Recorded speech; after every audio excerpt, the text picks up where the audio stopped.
오늘 방송 내용은 부동산을 거래하는 분들 또는 매도 매수를 해본 분들 반드시 보시면 좋겠고요. 앞으로 매도 매수를 해야 되는 분들은 이거 꼭 보시기 바랍니다. 최근에 법원 판결이 난 것을 중심으로 알려드리겠습니다. 집을 매수하려는 A씨는 인천 연수구에 거주하려고 지난 2021년 1월에 연수구의 어느 아파트를 11억 원에 사기로 계약을 했습니다. 집값이 11억이니까 계약금 1억 1천만 원을 먼저 건넸고요. 중도금을 나눠낸 뒤에 21년 4월에 최종 잔금 1억 9천만 원을 치르기로 했고, 또 잔금을 치른 후에 집주인으로부터 소유권 이전 등기를 받기로 했습니다. 여기까지는 뭐 아주 평범한 계약입니다. 그죠? 그런데 이 아파트는 세입자가 전세보증금 5억 원에 살고 있었습니다. A씨의 경우 총 매매대금 11억 원 중에 세입자 보증금을 본인이 내주기로 하고 집주인에게는 나머지 6억 원만 건네기로 계약을 맺었는데요. 세입자는 집주인에게 2년간 추가로 더 거주하는 계약갱신 청구권을 행사하지 않고 12월이 되면 집을 나가겠다, 이렇게 약속을 했습니다. 그렇기 때문에 A씨와 집주인은 12월에 실제로 집을 넘겨받기로 하고 계약서를 쓴 거죠. 자, 문제는 여기서 생겼습니다. 이제부터 잘 들으셔야 되는데요. 마지막 잔금을 치러야 하는 4월에 문제가 발생했는데 집주인이 이렇게 말합니다. 이틀 전에 세입자가 2년 더 살겠다고 알려왔습니다. 이렇게요. 자, 이게 무슨 말이냐? 세입자가 약속을 뒤집고 계약갱신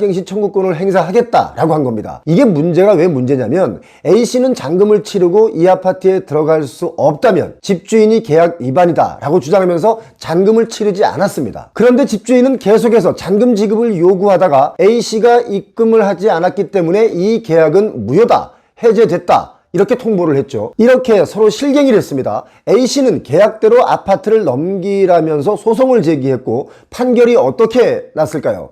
여러분은 어떤 판결을 내겠습니까? 자, 세입자가 계약갱신 청구권을 쓰면서 2년 더 살겠다라고 하면서 잔금을 치르고 바로 입주를 하려고 했던 계획이 어긋났죠. 계약이 틀어졌으니까 잔금을 치르지 않고 있었던 겁니다. 1심에서 재판부는 A씨의 손을 들어줬습니다. 재판부는 이런 설명을 붙였습니다. 원래 집주인이 세입자 등에 의한 그 점유의 방해가 없는 상태에서 아파트를 인도해야 된다. 그렇기 때문에 A씨 말이 맞다, 그 판단한 거죠. 그런데 2심에서는 재판부가 전혀 다른 판결을 냈습니다. 어떤 판결을 냈느냐? 집주인이 세입자 없이 A씨가 거주할 수 있는 상태로 아파트를 넘겨야 하는 의무까지는 없다, 이렇게 봤습니다. 그러니까 A씨가 잔금을 치르지 않았기 때문에 이건 계약 해제가 유효하다, 이런 결론을 내렸던 거죠. 자, 이게 뭔가요? 여러분, 제 이야기 이해하셨나요? 집주인이 세입자 없이 A씨가 거주할 수 있는 상태로 아파트를 넘겨야 하는 의무까지가 없다, 이겁니다.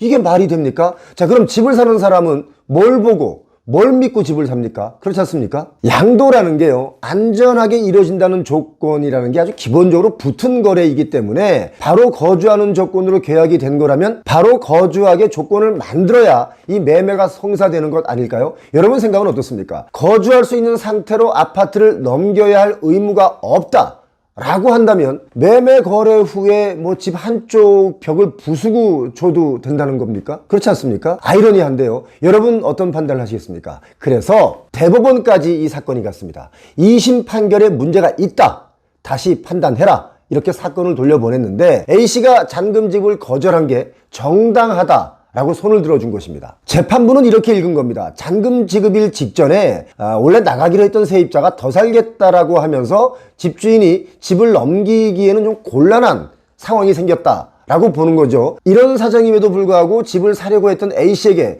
잔금을 먼저 내라 라고 하는 것은 공평과 신의칙에 반한다, 고 판단한 겁니다. 자, 신의칙이라는 게 뭡니까? 신의성실의 원칙을 줄여서 신의칙이라고 하는데요, 윤리적 규범에 있어 모든 사람은 사회 공동생활의 일원으로서 서로 상대방의 신뢰를 헛되이 하지 않도록 성의 있게 행동하여야 한다는 원칙을 바로 신의칙이라고 합니다. 상대방의 신뢰를 헛되이지 않도록 성의 있게 라는 말이 중요한 거죠. 우리 부동산 시장은 사실 이런 신의칙을 지키지 않는 사람들이 참 많습니다. 그렇기 때문에 불신이 생기는 겁니다. 그래서 여러분, 부동산을 계약을 할 때는 정확한 단어를 쓰고 정확한 표현을 하는 것이 중요합니다. 뭉뚱그려서 대충 이런 뜻이다 라고 해놓으면 이게 법리적으로 해석이 달라지고 싸움의 여지가 있기 때문에 이 싸움의 여지를 줄이려면 정확한 용어, 정확한 단어로 계약서를 쓰는 게 매우 중요합니다. 그래서 계약서를 쓸 때는 계약서를 잘 쓰는 전문가를 꼭 대동하시기 바랍니다. 혼자 계약서를 잘못 쓰시게 되면 정말 낭패 보실 수 있습니다. 지금 A씨의 경우는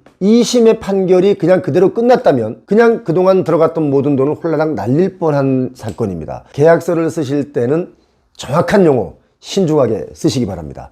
자, 이래서 사실 제가 드리고 싶은 말은 법보다 양심이죠. 인간의 양심이 법보다 우선이라는 겁니다. 양심적으로 이렇게 말했으면 어떨까 합니다. 아니, 세입자가 갑자기 2년 더 살겠다고 나오는데 이거 참 난감하게 됐습니다. 그럼 그동안 받은 계약금, 중도금을 제가 돌려드려야 되는 거 아닙니까? 돌려드리겠습니다. 그럼 또 이 집을 사려고 했던 A씨의 경우는 또 여러 가지 피해가 있으니까 약간의 피해 보상도 좀 해드리겠습니다. 이렇게 말하는 것이 어쩌면 양심이라고 보는데, 거래라는 것이 이런 양심이 빠지니까 법으로 가는 겁니다. 자, 지금 24년 사실상 산불 시대입니다. 불확실성의 시대, 그래서 불안한 시대, 그리고 또 불신의 시대. 이렇게 불확실성, 불안, 불신, 산불 시대인데요. 그런데 사실 불확실하다라는 것을 가만히 들여다보면 그다지 나쁜 단어는 아니라고 봅니다. 왜냐? 불확실하다는 것은 어쩌면 확실한 근거를 찾아 떠나는 여행일 수도 있다, 이겁니다. 새로운 것에 대한 도전, 그리고 기회가 온다라고 긍정적으로 봐야 한다라고 저는 봅니다. 이렇게 긍정적으로 본다면 불안은 곧 안정으로 바뀔 수 있고요. 또 불신은 갑자기 신뢰로 바뀔 수 있다라고 봅니다. 사실 우리네 인생이 뭐 언제나 확실한 게 있었습니까? 매번 좌충우돌하면서 새롭게 알아가다 보니 어느새 나이가 드는 것 같습니다. 부동산 시장이 24년은 정말 안개 속입니다. 뿌였습니다. 하락의 시그널들만 아주 가득하고요. 부도나는 시공사나 시행사들이 더 늘어날 전망이고, 그럼에도 불구하고 분양가는 계속 오르고 있죠. 또 땅값은 아직 떨어지지 않고 있지만 그 땅값도 이제는 계속 그 땅값의 고가를 지킬 수 있다, 장담할 수 있는 시장이 못 됩니다. 불확실하죠. 이럴 때 우리가 뭘 하면 좋을까요? 우리가 함께 길을 찾아보는 것이 중요하다고 봅니다. 표용호TV 2024년에도 여러분 함께 해 주시길 바랍니다.